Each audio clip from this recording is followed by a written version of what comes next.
The following program is sponsored by The Greek, Ely's Radio Shack dealer at 570 Altman in downtown Ely, and brought to you as a public service by Georgetown Media in Ely, Nevada. White Pine County Commission meeting, May 26, 2021.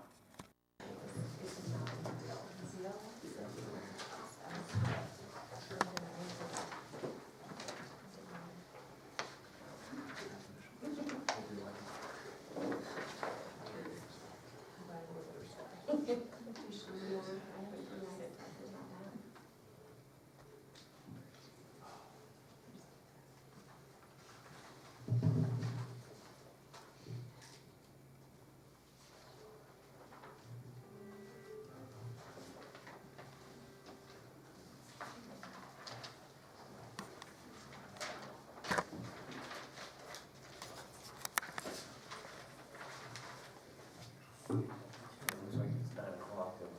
I'm looking at it, right? Okay. Good morning and welcome to the Wednesday, May 26th regular scheduled meeting of the White Pine County Commission. And I didn't mute my phone right off the bat. Excuse me. I just got done doing mine. And I'm sorry about that. So anyway, welcome to the May 26th regular scheduled meeting of the White Pine County Commission. Would you all please stand and join us in the pledge? And Shane, would you join? Certainly, will you follow me in the pledge? I pledge Allegiance to the flag of the United States of America and to the republic for which it stands, one nation, under God, indivisible, with liberty and justice for all.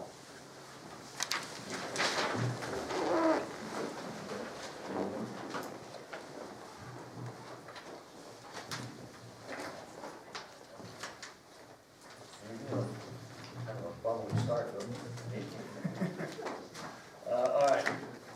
As is the norm, the first item on our agenda is that we have a moment of silence for prayer, meditation, whatever anyone would like to do. So take this first moment to do whatever you like. Silence. Thank you.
Okay, we'll now go into the meeting, and the first item that we have is public comment, and I see a full house today, so we'll strictly adhere to the 3 minutes. And if you hear somebody that's already stated your comments, I mean, we don't need repetition really, but everyone's welcome to speak, but we'll strictly adhere to the 3-minute conversation. So with that being said, is there anyone on the phone with public comment, Mike? No, sir. No one on the phone. Anyone in the audience with public comment, please come forward, state your name. Please come forward.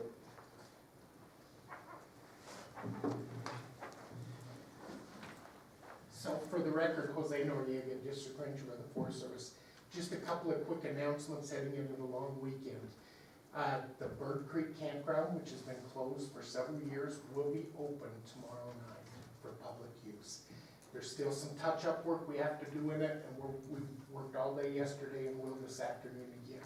But the gates are going to be open so people can go in there. One other heads up, anyone that's going to use the Ward Mountain Campground, our well went down again. So we are currently preparing an emergency contract to pull the pump and see if we can get that fixed as soon as possible. So anyone going up there, please plan on taking water with you. Thanks. Thank you. Anyone else in the audience with public comment, please come forward, state your name. Anyone's welcome, whatever you'd like to speak to. Anyone? Anyone on the phone line? No one on the phone and no last call for the audience, no one in the audience, so we are gonna go ahead.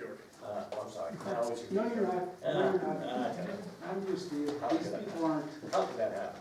Mr. Chairman, to date, I've not seen anything in regard to the county pulling its support for the Heritage Park. Your primary concern should be child safety. You're ignoring the facts. And I've yet to see anything on your agenda. Mr. Chairman, on your agenda item 1C4, you're to consider possible action on several items related to revenues and departments. I did not see anything related to the Victims Fund identified in any of the departments. I pay thousands in taxes to support all of those departments. I am a victim and I want equal protection under the law. I want to be compensated for the harm I've suffered. You gave free golf to your friends and relatives, discounted water rates for the golf course, fire sale of county property. Now you can compensate a Vietnam veteran victim for the harm I've endured.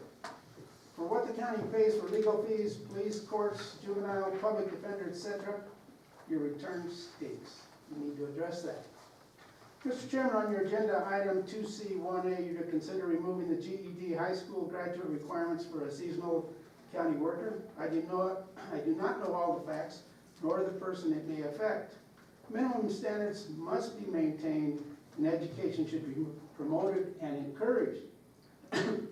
I am victimized constantly by unqualified city-county officials. The brain drain needs to stop, or get rid of the HR department to save the taxpayer thousands and address our real problems. Mr. Chairman, on your agenda item 2C2G, you're to consider approval of resolution 2021-37 to utilize $24,800 to cover the increased cost of the public health officer. That needs to be denied. Take the money from Commissioner Bullis' salary, since he caused the problem of the initial public officer resigning, and which cost the county a mere $100 a month. We need accountability in this community. Mr. Chairman, the county needs to solicit a newspaper. We have a lot of things happening in this community, and we're paying more attention to sports, which is good, but we need to know what's going on in this community, and that's failing fast. Mr. Chairman, your planning commission continues to selectively enforce the established ordinances and does not act on violations presented to them. They selectively enforce the law under color of law. They need to go. Also, they continue to ignore the request to use the sound system. County paid thousands of dollars. Some speak in monotones and cannot be heard. I want to remind you that they are in violation of Nevada open meeting law, which allows aid for those who have difficulty in hearing. I'm telling those people all the time. I'm telling you, turn on the sound system or get rid of that particular entity. I've told you in the past that they selectively enforce the law. Here you have a city councilman, no special use permit. This is in the city. Then we moved out in the county. Then we have Mr. Bullis' office. You're blocking the sidewalk. City rules say minimum 5 feet wide on commercial areas. Okay, George, your 3 minutes are up, and I appreciate your comments. Can I get some information from you? We'll do the I've best been we- months here, years. We'll do the I'm best. not getting nothing. Thank you. It's not good enough. Thank you again. Okay, is there any other public comment? Yes, Go ahead. Chairman, I received a letter from the city of Ely. It's really short. I passed it out, but would you like me to read it into the record? Please do. Okay, Chairman Howe and honorable commission members, in regards to your May 26, 2021 agenda item, and this is our 11 o'clock item today, concerning Steptoe Park, this letter is to inform you that the faded stop sign at this location has been replaced. There were never two. The burned out street light at Steptoe Park will be replaced the week of June 1st through the 4th, 2021. Thank you sincerely, Jennifer Lee, City Clerk. And James, you handed us a letter from the hospital. Should that be read as a comment, or should we just, it's available? It's with relation to the fire district agenda item, so you can, but that's something we can discuss Okay. when we get to that agenda item. I just thought I'd ask. Okay, we'll deal with that. Is there any other public comment on the phone? No? In the audience? No? So we'll go ahead and we'll move on to page 2, item A. It's a 9 o'clock update on the Cross Tie project. Item 1 is discussion update for 500 kV transmission line in White Pine County. The cross tie project, Richard Stuhan, Trans Canyon. Chairman, Commissioners, thank you for your time this morning. So I'm with a company called Trans Canyon, and we have a new proposed 500 kV transmission line project that we'd like to introduce to you today. I'll give you a little bit of background on who Trans Canyon is. So if you turn to page 1. So Trans Canyon is an independent developer of electric transmission infrastructure. It's focused on the 11 western states. It has its lineage in Berkshire Hathaway Energy and Pinnacle West Capital Corporation, which is the parent company of Arizona Public Service. Unlike some developers, we are in the game for the long term. So we understand when we propose projects in communities that we need to be a long-term steward of those communities and maintain relationships in those areas. If we move to page 2, this just gives you a little bit of a diagram. You can see Pinnacle West, parent APS on the left, and you see Berkshire Hathaway Energy on the right, and then you see Trans Canyon is a 50-50 joint venture of a company called Bright Canyon Energy and Berkshire Hathaway Energy US Transmission. So we can draw from the lineage of our affiliate utilities. If we go to page 3, this one is just high level, illustrates that through our affiliates, we have extensive experience in permitting, constructing, owning, and operating large transmission infrastructure. We participate in the transmission planning committees, and are both in Berkshire Hathaway and in Pinnacle West, strong credit rating companies to support development of projects like Crosstie. So any questions on that before we move on?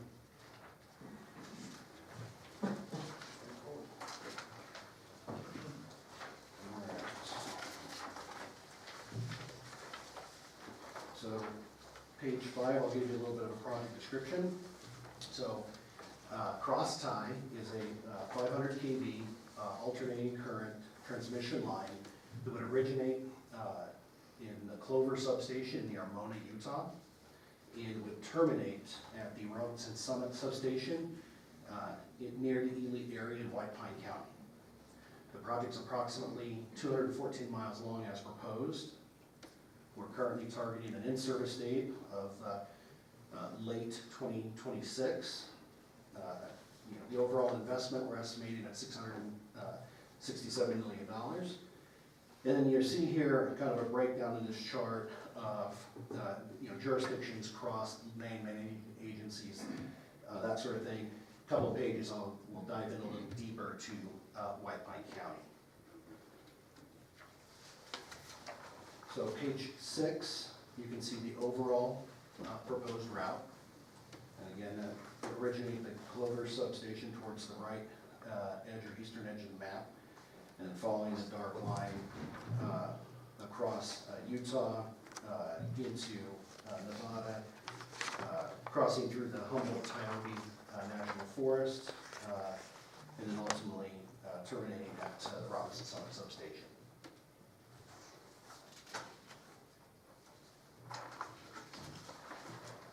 We go on to page 7, and we're still kind of high level, talking about high level regional benefits.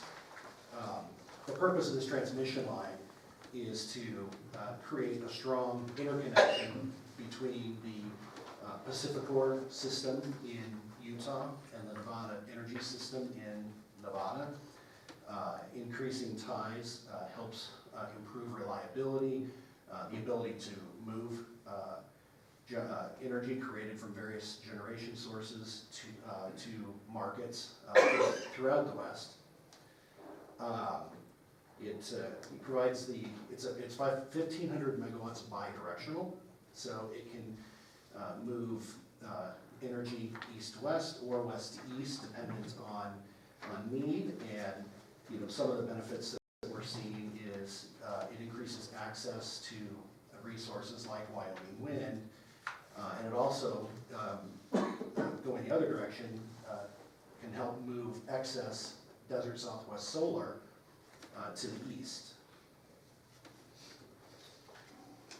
And let's see here, I'm gonna read all of this. We go to page 8, we've zoomed into White Pine County to help give you a little better picture.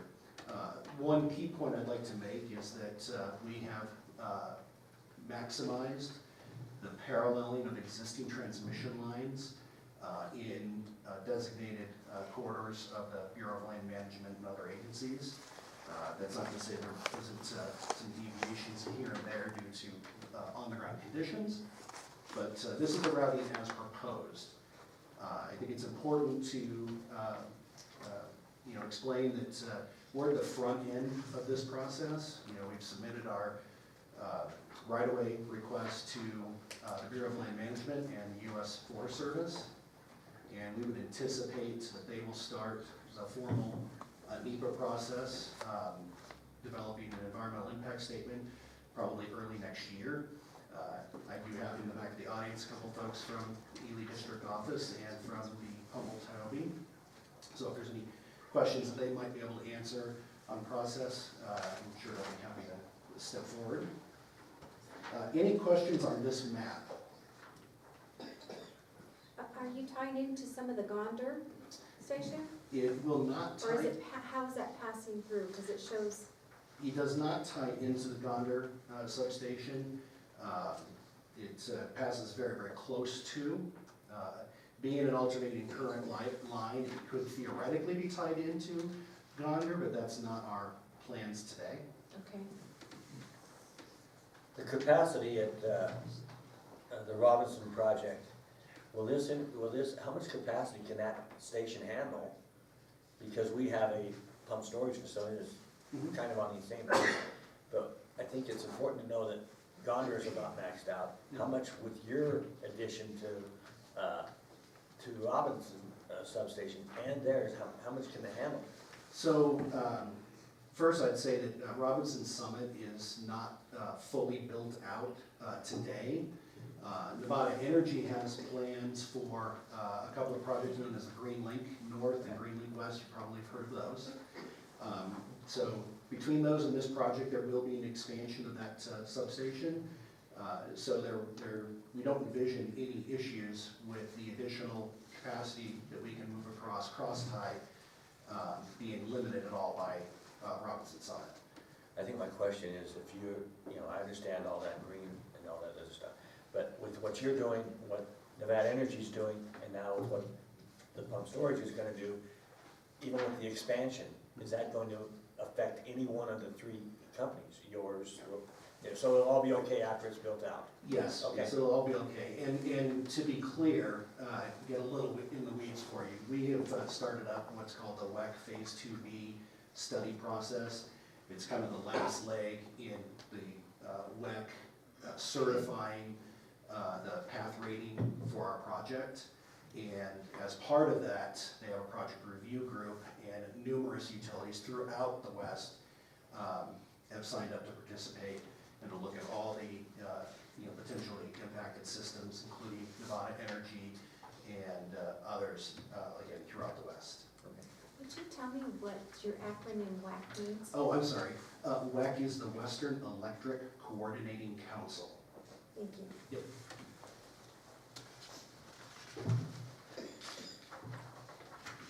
Okay, if we move on to page 9, you'll see here, again, I'll reiterate, we've tried to parallel existing lines wherever possible. We're generally located within either the West White Energy or Section 368 corridors or existing BLM corridors, as well as corridors on the Humboldt-Hyobe National Forest. You can see this table down here. breaks down the segment of the project that's in White Pine County. You can see here that of the 77.1 miles within White Pine County, the vast majority is on Bureau of Land Management land, about 64.2 miles, about 8.5 on the Humboldt-Tiobe, and about 4.5 on private within White Pine County. Any questions on that? On the private lands, are they compensated? Is there a negotiation with those private properties? Yes, that's right. We would have to seek to get a right-of-way or easement agreement that includes compensation. So, yeah, that's very much part of the process. Okay, thank you. Any other questions there? Okay, I'll talk briefly about local benefits. So the first would be the short-term benefits. There would obviously be construction workers within the county that'll need local services and pay local sales taxes and those sort of things, providing an economic benefit to the county. And our tax folks estimate that the property tax that we would pay on this project would total in the neighborhood of $3 million during the first year of operation. So hopefully that's a significant contribution. Again, local benefits, increasing the system reliability. Anytime, any utility will tell you, anytime you can put more wires in the air, you increase reliability because you create new paths. If one line goes out, now you have a new way to bring in electricity. So we see that as a good thing. And again, we've tried really hard to minimize the impacts by paralleling the existing transmission lines. If you go to page 11, you can see a simple bar chart of our project timeline. So we're starting what we call pre-NEPA activities, stakeholder outreach such as this. We anticipate having public meetings probably in the late summer, maybe in the late August, early September timeframe. We would anticipate having one of those public meetings here in Ely. And then, as I mentioned previously, the formal NEPA process we're anticipating will start up early next year. And will be led by the Bureau of Land Management, who has the lion's share of hosting the project right-of-way. It's being led out of the Fillmore Field Office in Utah, but the Ely District is participating because of the presence in their district in White Pine County, as is the Forest Service I mentioned for the 8.5 miles that we would propose to cross the Humboldt-Tiobe National Forest.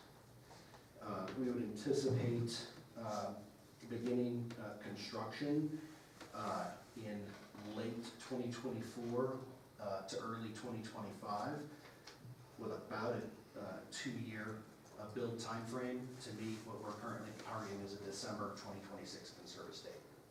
Is that, I'm looking at this time, is that the time that you'll be in White Pine County, those 25 to 27, or is that starting in Utah and coming across?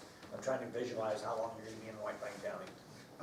Great question. I'd say at this point, we haven't contracted a construction firm. At this point, it's still early in the process. This proposed route, may change through the NEPA process. For example, White Pine County will be invited to participate in the NEPA process as a cooperating agency. So we would probably plan to bring in a construction contractor to start help us with the planning, maybe late 22, and then be able to answer that better for you. I'd say right now, I can't say whether we would start at the east end or the west end. That's just too early at this time. But as soon as we have that information, I'd be happy to pass that along. Thank you. Moving on to page 12, the next steps, we have begun habitat evaluation surveys, and we will be, we anticipate starting on-ground cultural resource pedestrian surveys as soon as next month. Again, just want to reiterate, we'll be working with the Bureau of Land Management and the United States Forest Service, plus other entities such as Juab County, Miller County, and White Pine County. And we'll continue to reach out and keep this body informed and inform the general public as the process moves forward. Is there any other questions or? Anyone? I see none. I appreciate you coming in and giving us this. If you'll indulge me, I just would like to offer BLM or Forest Service if there's anything you want to add, or if I've got it all covered. Okay, they're good. Great. Chairman, Commissioners, thank you. Thank you very much. Thank you. And I just want to thank you for your willingness to keep the county informed, both its board and the citizens.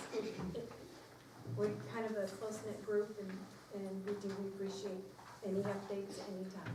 All right, Thank you. Okay, moving on. We are just past 9:15, so we have a 9:15 on page 2. It's a first reading of the proposed ordinances 518 and 519. Item proceed with the joint fire and county commission meeting. Anyone on the phone? None there. Anyone in the audience? Go ahead. Who's on there? Gary Correa. Okay, Gary, go for it. My comments are regarding item, or agenda item number 2. I first want to say that the existing agreement with the city of Ely and the county is basically working well. I think the working relationship between the volunteers and the city of Ely fire is working okay.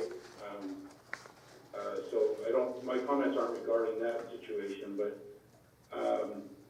I think basically my comments and my concerns are financial. I don't know whether, looking at the financials, I don't know whether it's sustainable to continue with the way that things are going.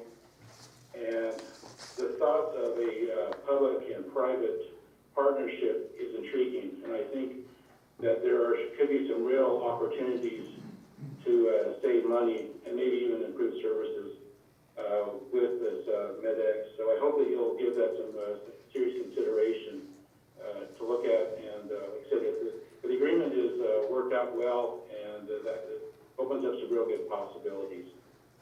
I have a second issue that I'd like to bring up and put on the radar.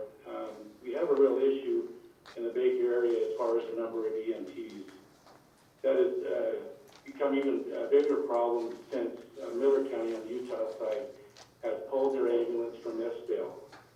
Right now, the Baker ambulance is being called out for runs both on the Utah-Nevada side, which is an area approximately by 50 miles long by 30 miles long. And right now we have 2 EMTs that are on call to handle that, and that's not sustainable either. There needs to be a conversation between White Pine County and Miller County on how to address that problem. Thank you for your time. Thanks for your comment, Gary. You do have a lot of background in this, and we appreciate that. Thank you very much. Thanks, Gary. Okay, is there any other public comment before we start? None on the phone, Mike? Okay, none in the audience? George? I wouldn't forget you twice. Another first, thank you. Mr. Chairman, I've got an ongoing concern in regards to whether or not your fire chief has inspected the ingress, egress located on Avenue D and Highway 93 north of the Holiday Inn. Again, that design is poor at best, hazardous, does not meet ADA requirements, and poses a problem for larger emergency equipment when they need to respond. This is about the 1000th time you brought this up, George. And I'm gonna keep bringing it up until And I'm you, gonna keep telling you, bring us something new, George, that's been inspected, the state highway, everybody's done it. it So it is what it is, does George. not meet It's- code. It's there, and that's It what, does not meet I'm not code. gonna You have argue an with you more about obligation, Mr. Chairman. for I'm not gonna saying- argue with you about it anymore. You Good. brought it up. Good. Give me Let's something new. correct it. Give me something new. Let's correct it. Give me something new. That's the last I'm gonna say about it. I'm not gonna tell you again. Thank I'm you. gonna keep coming back. until Thanks, it's George. corrected. Thanks, George. Okay, any other public comments? Seeing none, we'll move on. So the first item we have on page 2 is discussion for possible action, the approval of FY 2021-2022 White Pine County Fire Protection District interlocal agreement, calculated amount, Elizabeth Francis, Finance Director, and Brett North, Fire Chief. Elizabeth? Thank you. So this is the contract was in your backup. It's contract that we have to have because we're separate legal entities between the county and the fire district. And it governs how we provide financial services, human resources, legal services, maintenance services, and technology services to the fire district. And so I just plug the amounts into the formula annually and tell you what that amount is. This coming FY '22 will be $67,355. This is up approximately $10,000 from last year. There's always some increase. The majority of the increase came from their utilization of maintenance services in the various VFDs. Any questions? Okay. I'll move to approve. Okay, motion by Travis, Second. second by Shane. Any further discussion? All those in favor? Aye. Opposed? None? That's unanimous. We'll move on to page 3, item 2. Is discussion for possible action, the approval to select an option for emergency ambulance and fire services by selecting 1, a modified contract with the City of Ely to provide services through the City of Ely Fire Department, or 2, a contract with MedX to provide emergency ambulance services and offering a mutual aid agreement with the City of Ely to provide fire services on an as-needed basis. James? Thank you. Do you want to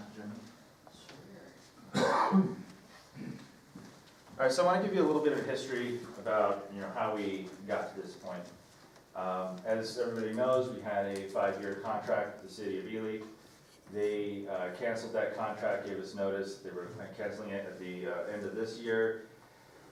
We had negotiations. The initial offer by the city was to provide an additional, for the county to provide additional $200,000 to the city on top of the $150,000 we're already providing them. The backup material that we got showed that the cost of servicing the agreement was actually less than what we're already paying them.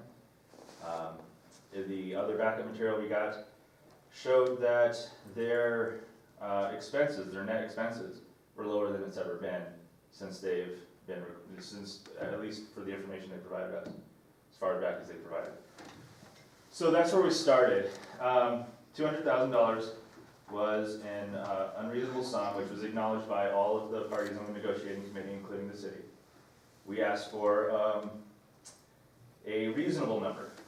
They basically refused to provide a counter or a real initial offer for a while, wanting us to counter. The way negotiations generally work is if you know that the original offer is unreasonable, we start with a reasonable one, and then we'll start talking counter. So since we weren't moving anywhere on that, we started looking at alternatives. So the alternative that we came up with was MedX providing the emergency medical services, which is the lion's share of what the city does for us now.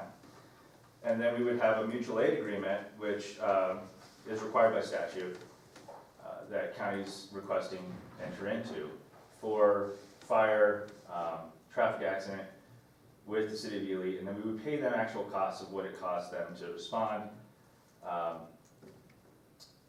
to those individual situations that we need assistance on. What we would provide MedX, what is contemplated, is that we would provide MedX $75,000 a year, plus they would do the lion's share of the ambulance transports, get their revenues that way. And then we would pay the balance, and we'd have another $75,000 that is budgeted from the original contract to pay the city for as-needed fire and automobile accident services. So the city did end up offering what I would consider a reasonable-ish offer, and that is that we pay them $150,000 as provided in the original contract, and then we would pay them an additional $50,000. That would be reduced dollar for dollar based on their revenues. So when we started this negotiation for the original contract, we provided the city with our revenues for the transports, and that was around $450,000. So the city was concerned that they weren't getting those revenues.